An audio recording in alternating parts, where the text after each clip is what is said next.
When Dorothy was left alone, she began to feel hungry. So she went to the cupboard and cut herself some bread, which she spread with butter. She gave some to Toto, and taking a pail from the shelf, she carried it down to the little brook and filled it with clear, sparkling water. Toto ran over to the trees and began to bark at the birds sitting there. Dorothy went to get him and saw such delicious fruit hanging from the branches that she gathered some of it, finding it just what she wanted to help out her breakfast. Then she went back to the house, and having helped herself and Toto to a good drink of the cool, clear water, she set about making ready for the journey to the City of Emeralds. Dorothy had only one other dress, but that happened to be clean and was hanging on a peg beside her bed. It was gingham with checks of white and blue, and although the blue was somewhat faded with many washes, it was still a pretty frock. The girl washed herself carefully, dressed herself in the clean gingham, and tied her pink sunbonnet to her head. She took a little basket and filled it with bread from the cupboard, laying a white cloth over the top. Then she looked down at her feet and noticed how worn her shoes were. "Surely they'll never do for a long journey, Toto," she said. And Toto looked into her face with his little black eyes and wagged his tail to show he knew what she meant. At that moment, Dorothy saw lying on the table the silver shoes that had belonged to the Witch of the East. "I wonder if they'll fit me," she said to Toto. "They would be just the thing to take a long walk in, for they could not wear out." She took off her leather shoes and tried on the silver ones, which fit her as if they had been made for her. Finally she picked up her basket. "Come along, Toto," she said. "We'll go to the Emerald City and ask the Great Oz how we can get back to Kansas again." She closed the door, locked it, and put the key carefully in her pocket in her dress, and so, with Toto trotting along soberly behind her, she started on her journey. There were several roads nearby, but it did not take her long to find the one paved with yellow bricks. Within a short time she was walking briskly towards the Emerald City, her silver shoes twinkling merrily on the hard yellow road. The sun shone bright and the birds sang sweetly, and Dorothy did not feel nearly as bad as you might think a little girl would who had been suddenly whisked away from her own country and set down in the midst of a strange land. She was surprised as she walked along to see how pretty the country was about her. There were neat fences at the sides of the road, painted a dainty blue colour, and beyond them were fields of grain and vegetables in abundance. Evidently, the Munchkins were good farmers and able to raise large crops. Once in a while she would pass a house, and the people came out and looked at her and would bow low as she went by, for everyone knew she had been the means of destroying the wicked witch and setting them free from bondage. The houses of the Munchkins were odd-looking dwellings, for each was round with a big dome for a roof. All were painted blue, for in this country of the East blue was the favourite colour. Towards evening, when Dorothy was tired with her long walk and began to wonder where she should pass the night, she came to a house rather larger than the rest. On the green lawn before it, many men and women were dancing.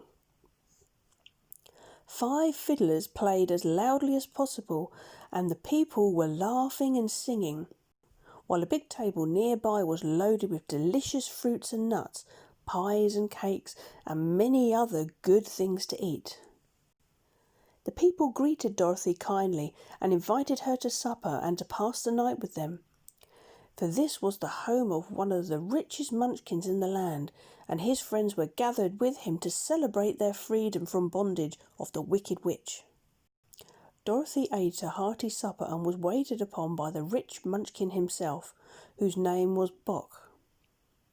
Then she sat upon a settee and watched the people dance. When Bock saw her silver shoes, he said, You must be the great sorceress." "Why?" asked the girl. "Because you wear silver shoes and have killed the wicked witch. Besides, you have white in your frock, and only witches and sorceresses wear white." "My dress is blue and white checked," said Dorothy, smoothing out the wrinkles in it. "It is kind of you to wear that," said Brock.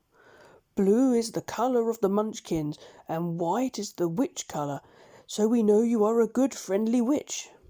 Dorothy did not know what to say to this, for all the people seemed to think her a witch.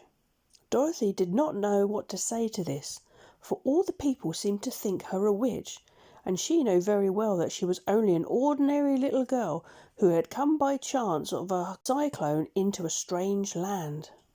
When she had tired watching the dancing, Bock led her into the house. He gave her a room with a pretty bed in it. The sheets were made of blue cloth, and Dorothy slept soundly in them until morning, with Toto curled up on the blue rug beside her.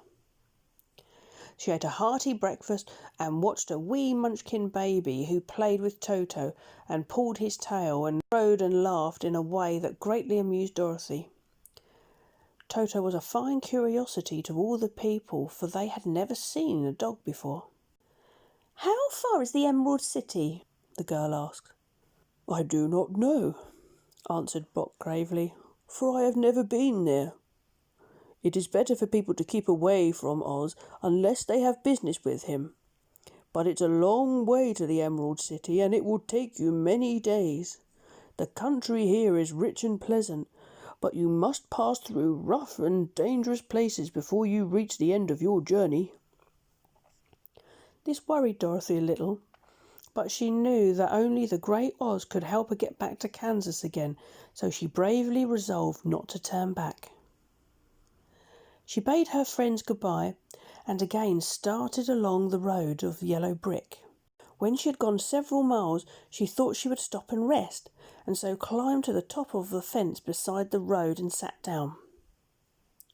There was a great cornfield beyond the fence, and not far away she saw a scarecrow placed high on a pole to keep the birds from the ripe corn. Dorothy leaned her chin upon her hand and gazed thoughtfully at the scarecrow. Its head was a small sack stuffed with straw, with eyes, nose, and mouth painted on it to represent a face.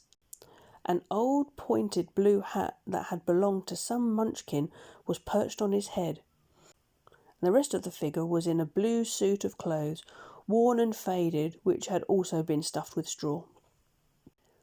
On the feet were some old boots with blue tops, such as every man wore in this country, and the figure was raised above the stalks of the corn by means of a pole stuck up its back.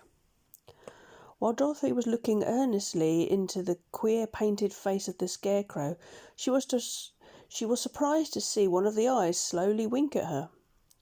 She thought she must have been mistaken at first, for none of the scarecrows in Kansas ever wink. But presently the figure nodded its head to her in a friendly way.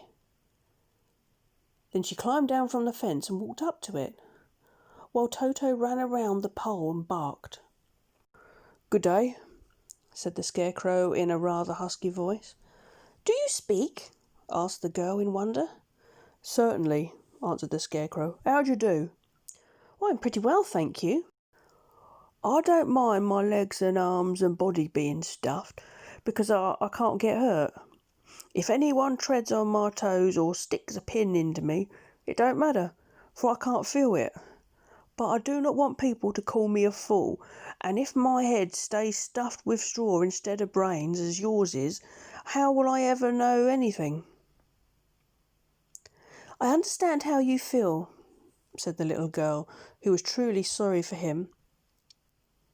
"If you will come with me, I'll ask Oz to do what he can for you." "Thank you," he answered gratefully.